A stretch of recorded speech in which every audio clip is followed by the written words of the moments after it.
Good afternoon, welcome back to Football League World TV. It's time for the latest edition of the debate, and here we're looking at whether Birmingham City should have genuine concerns about getting relegated from the Sky Bet Championship this season. I'm your host, Dagless, and joining me this afternoon, Toby Wilding and Adam Jones. Toby, how you getting on? Yeah, good. Thanks. Should be an interesting one. This never fun to sort of talk about another team's misfortune, but there's definitely at least a lot to run the rule over. So should be a good few topics for us to get into here.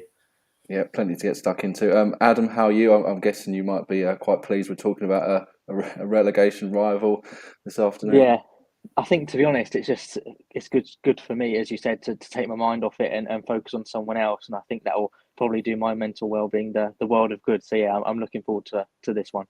Okay, great stuff. Birmingham fans, wherever you're watching, do get in touch with us. Let us know. Are you worried about the next few months in the Championship? Are you concerned you could get drawn into that relegation scrap? Or is Lebo, you're going to guide your side away from the drop? We're across Twitter, Facebook and YouTube for the next 20 or so minutes. Let's get into it.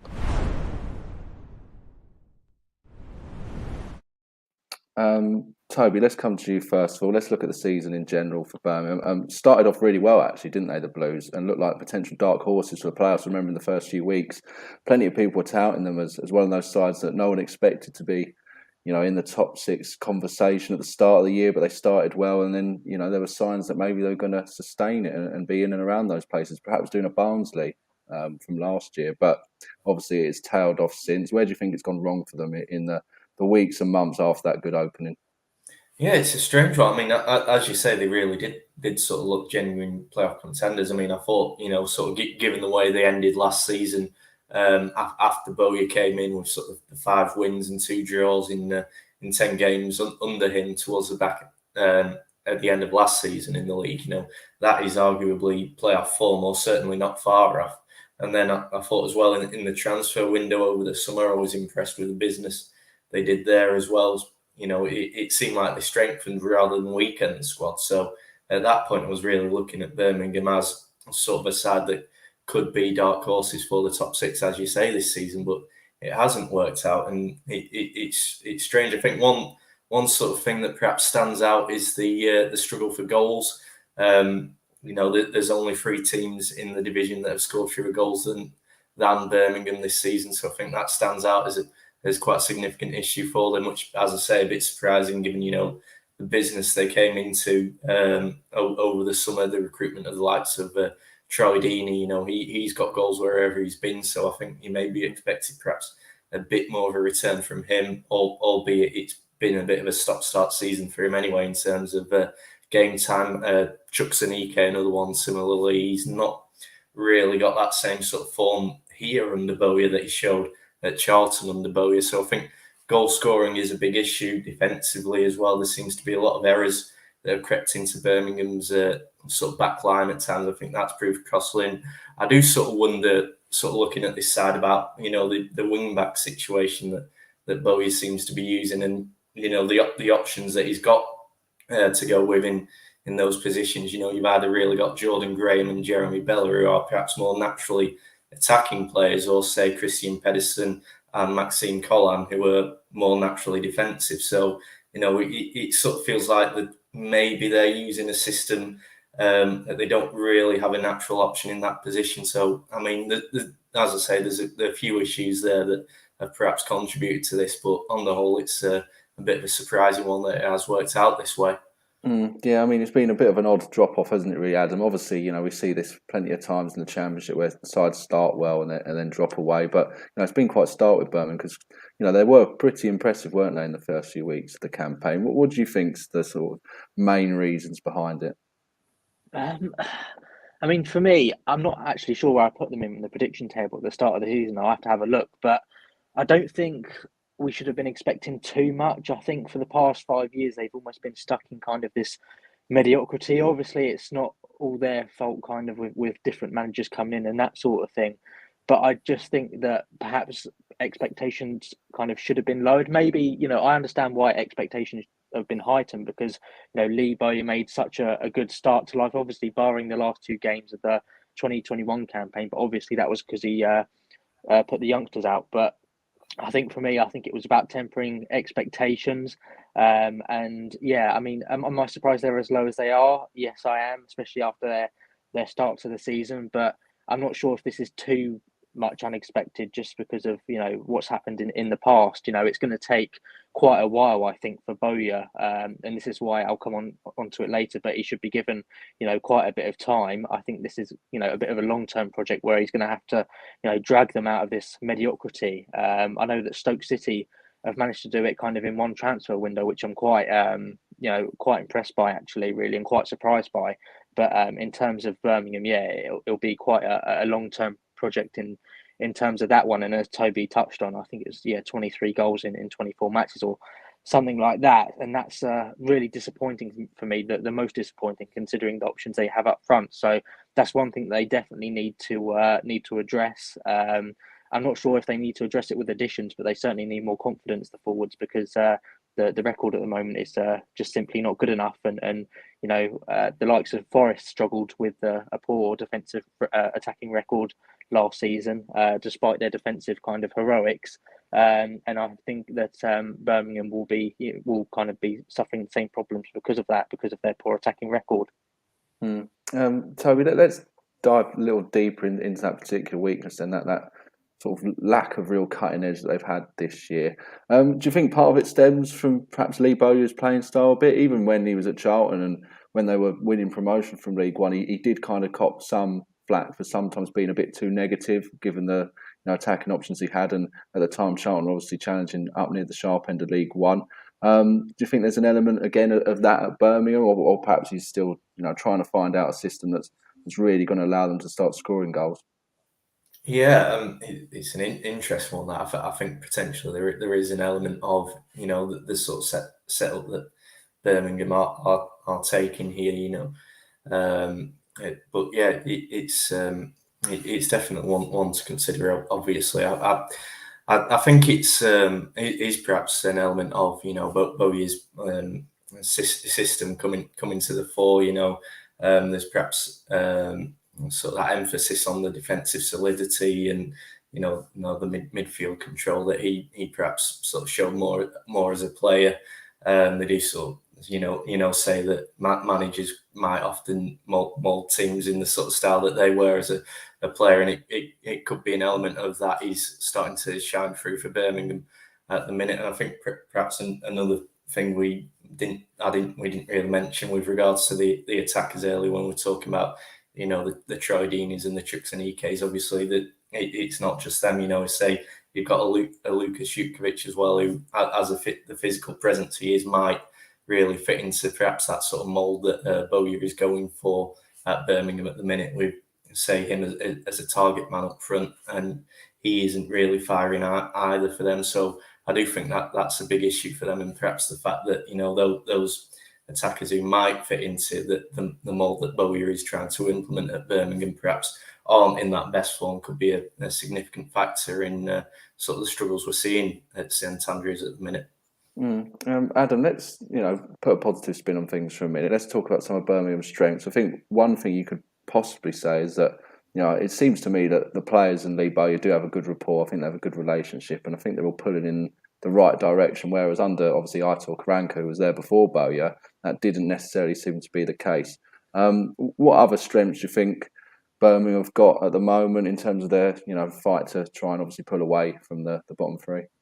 You know what I mean? Looking at the squad on paper, they do seem to have a nice mix of youth and experience. Obviously, you've got the likes of George Friend, who's obviously been very good in stages this season. But then you've also got Jordan James in midfield. You've got Joe Bellingham, who came on I think against Plymouth at the weekend. So they've got a nice kind of mix of that youth and experience in there. And looking at the squad on paper, they've definitely got the resources and the quality there to climb up the table. So I think that's one positive that can be taken from that. I do look to the strikers once again if they can change things. I mean, some of the forwards that they do have at their disposal. As Toby said, how reliable Troy Deeney has been over the years for Watford.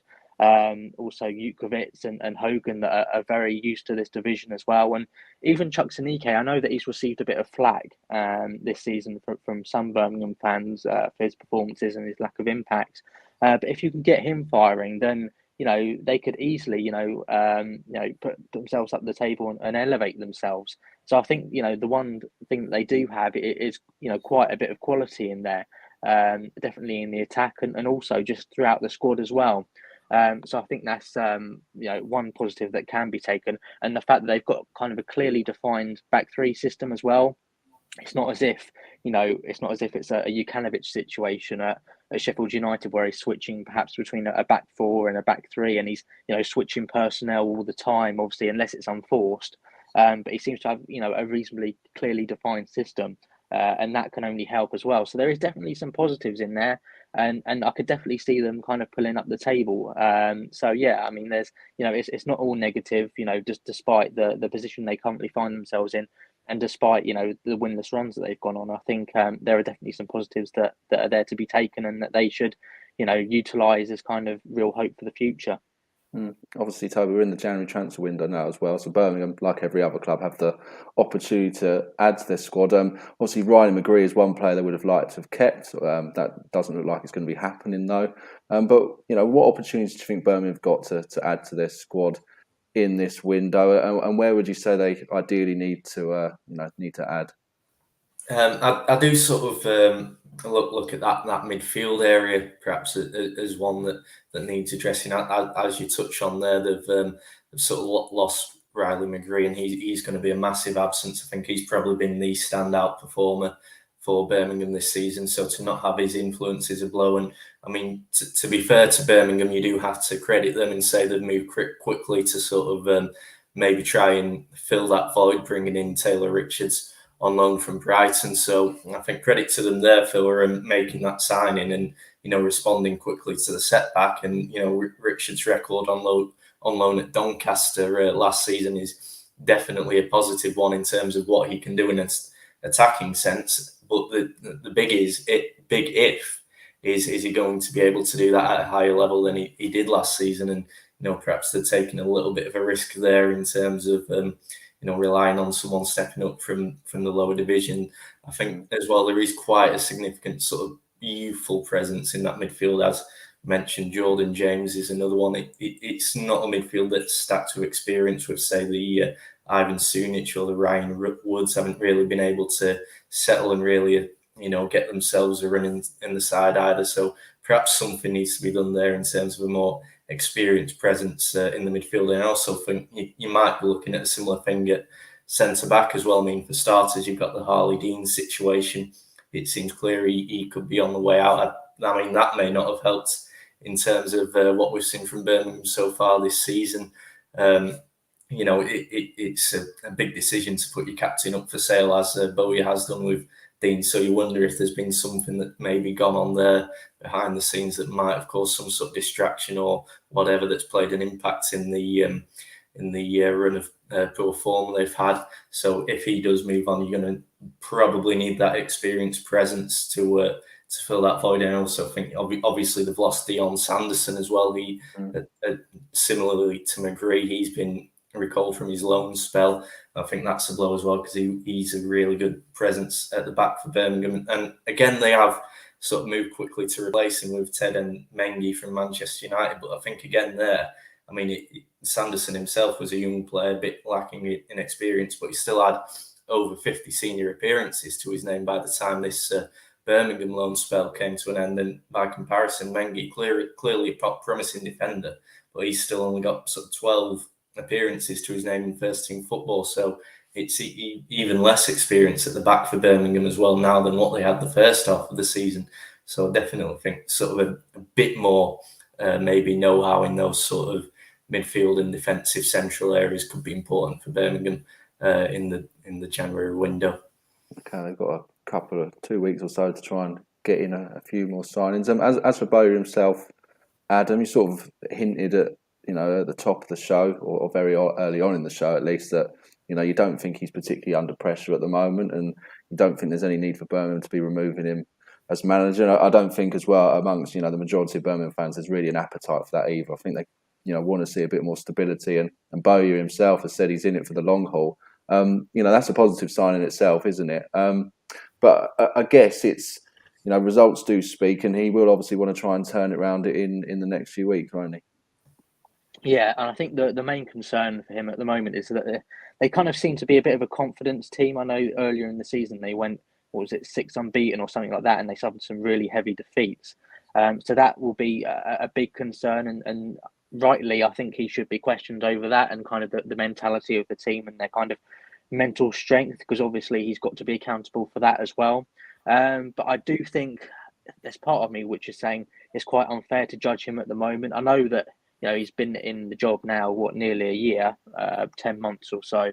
But I think there's still quite a long way to go. I think he's got a pretty good working relationship with Craig Gardner, I think the technical director. So that would be a vital one for them to kind of a vital relationship going forward. Obviously, I'm not sure what their relationship is like with the owners. He said a couple of days ago, actually, that regarding the transfer budget, that he didn't even know the budget that he had to spend in the January window. So I think that really wasn't really a help in terms of planning for the window in itself. And I think for me, if you give him the resources and if you give him kind of the structure around him, then I think he'll thrive in that situation. He's still a reasonably young manager. Obviously, he's got reasonable inexperience, but he'll only learn with more experience in the coming years. So I think they've got a decent manager. They've got a good technical director. A really fresh approach. But he does need the kind of the structure and the backing to make it work, and whether that will be provided to him, I'm not 100% sure. But he does seem like a decent enough manager. As I think as Toby touched on it as well, the recruitment has been pretty exceptional as well in the summer, and has been pretty decent as well in January in terms of moving quickly to replace the likes of Sanderson and McGree. So yeah, there are promising signs with him. He just needs to be given more time and the resources to make things happen. Because if he is, then I predict that they'll have a much brighter future. Maybe climbing up to mid-table and then looking at the playoffs. But I think the main focus now has to be a comfortable mid-table finish, kind of after spending years in the lower mid-table area. Let's talk about the table now, Toby. Obviously, the relegation picture has been distorted a little bit by the points deductions that have gone Derby and Reading's way in particular. But if you put those points back on, obviously we're talking purely theoretically now. Both sides would be above Birmingham in the league table. Do you think that fact has kind of lulled Birmingham to a false sense of security a little bit, and they kind of need to avoid risking sleepwalking into that real relegation scrap? Yeah, I mean, it could have done potential. I mean, Birmingham obviously themselves had that points deduction from their way a couple of seasons ago. So you'd think with that in mind, they should be sort of well aware of that situation. But you never know; it could be the case. I mean, I think maybe you look at, say, sort of the other sides that are below them as well. The Barnsleys and the Readings, almost to the extent with the run they're on at the minute. Even just that sort of form that they're producing in general perhaps means that Birmingham are almost going on under the radar in terms of that there's teams in a worse off position than them who are looking like they can't buy a win at the minute. So that potentially is sort of letting Birmingham off the hook. I think even if you do take out the Derby and Reading points deductions, obviously it would, as you say, it'd be a pretty disappointing looking table for Birmingham, but I do think there would maybe still be a little bit of a buffer to say a bottom three, which would be Barnsley, Peterborough and Cardiff. So that they'd have a little bit of a gap, but it would be far from comfortable as it is anyway, and there's still plenty of the season left for that to change with some of the sides in and around them. Let's just go to the comments quickly before we get to the next point. Liam's got in touch on YouTube. Says he thinks the owners seem to be the issue at Birmingham at the moment. That's certainly been levelled at them a fair bit in the last few seasons. Also says McGree is going to be a huge miss, who I think we can all safely agree with that one, having touched him earlier on in the programme. Adam, let's come to you next. Obviously, as a Reading fan, you're sitting there with a Reading hoodie on. We won't talk about what happened last night against Fulham, but Reading are firmly in that relegation picture as well at the moment. They're a side that form hasn't been great at times this year. Obviously got a massive injury list that you've had to contend with as well. But you'll be hoping that they're one of the teams that can try and overtake Birmingham in the next few weeks down at the bottom. apart from the Royals, obviously, I would imagine you'll be trying to back them to overtake the Blues. Are there any other sides in that relegation picture that you think have got enough to try and overhaul Birmingham in the coming weeks and months?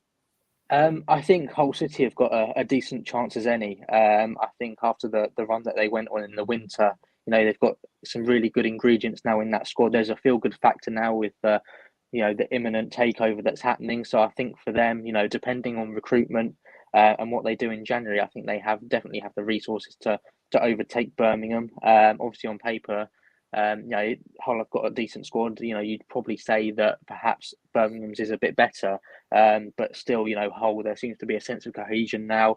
Grant McCann seems to be, past his worst point now. Obviously, they looked doomed earlier on in the season, but they seem to be in a decent enough spot now, which will be ideal for them.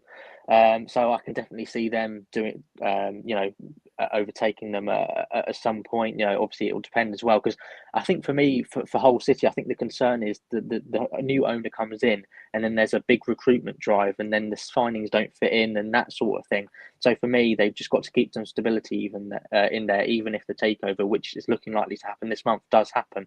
So I think stability is the key thing for them. Cardiff City, it's impossible to predict really under Steve Morrison. I think under Mick McCarthy, you knew they were only going one way. Under Steve Morrison, I'm not 100% sure. I think they'll be a bit up and down. But I'd still back Birmingham to finish above them. Reading at the moment, obviously my team. It pays me to say at the moment, but under the current manager and the current setup, I think there's only one way that we're going at the moment.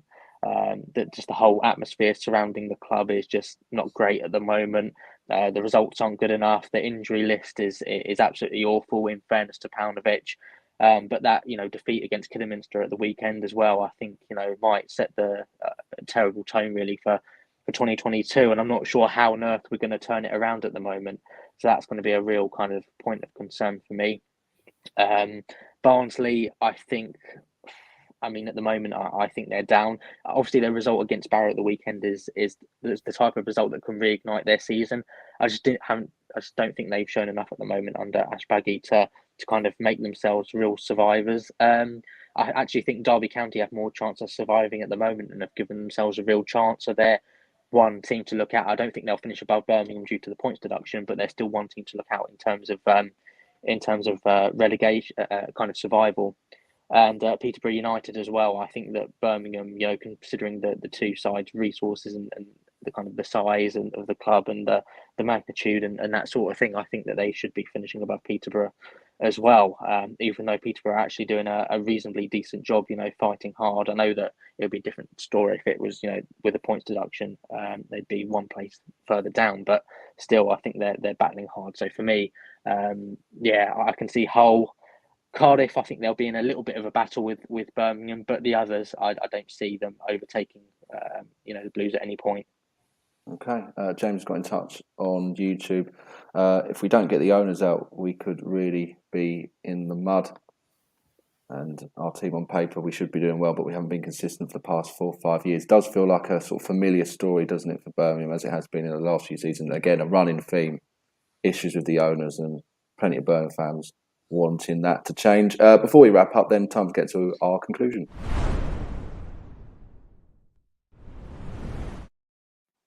Okay, Toby, let's come to you first of all with the conclusion before we head to Adam as well. Should Birmingham be worried, genuinely concerned about relegation this season? And ultimately, do you think they'll go down or do you think they'll be safe? I think this season, I think we might just sort of see them safe, if I'm being honest. As sort of Adam was touching on there, I'm not sort of convinced that we'll see 3 teams overhaul Birmingham and the advantage that the Blues have in terms of points to those sides. I think Derby, it all sort of depends on what they're able to do in terms of putting a squad together this month. That'll be decisive for them. Barnsley, I can't see them picking up the results they need. I mean, they sort of really staggered past a 10-man struggling League 2 side after extra time at the weekend. Peterborough just not consistent enough.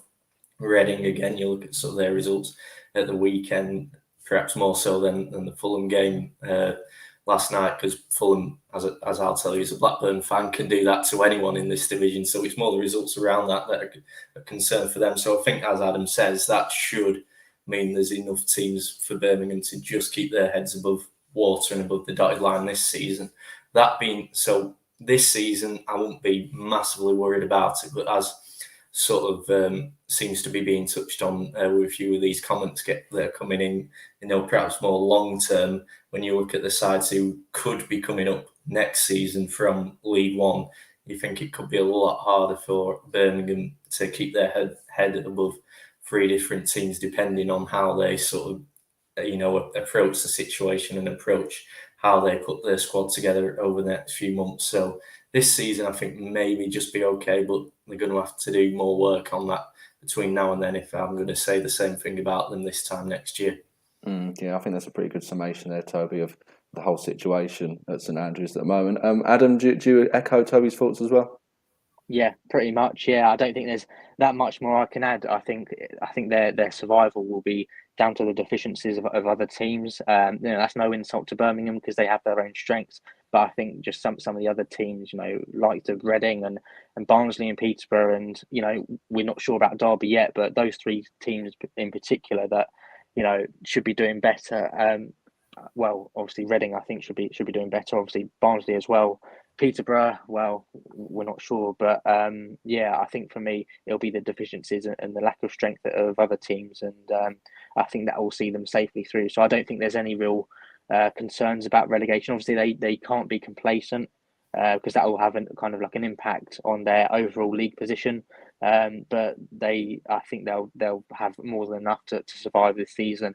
As Toby touched on, longer term, they do need to watch out for that, because I think there needs to be a re-establishment of the relationship, perhaps between not just the owners and the fans, but the owners and the management team as well. There seems to be that disconnect with definitely in terms of that transfer budget. That was a prime example, really. So yeah, they'll need to improve that kind of relationship, and the owners need to kind of make sure they're taking control and making sure that the club operates effectively and they give the right resources to Bowyer. But apart from that, yeah, I think they'll have more than enough to stay up, and I don't think Birmingham fans, speaking as a Reading fan in particular, should be too worried at this stage. Interestingly, just one other set of comments to bring you coming in on YouTube. Agrees with both your thoughts there, really. JC Football on YouTube, I think our fan base has been too reactionary based on the Plymouth result and on current form. Been very poor recently, but there are definitely three teams that will finish below us. He goes on to say that he understands the club does need a full clear out from top to bottom for the long term, but we don't have to worry about relegation this season. I think that's pretty much what you've both been saying as well. This season, Birmingham should be okay, but perhaps longer term, something needs sorting so they can stop, worried about relegation and start aiming a little higher in the Championship in the years ahead.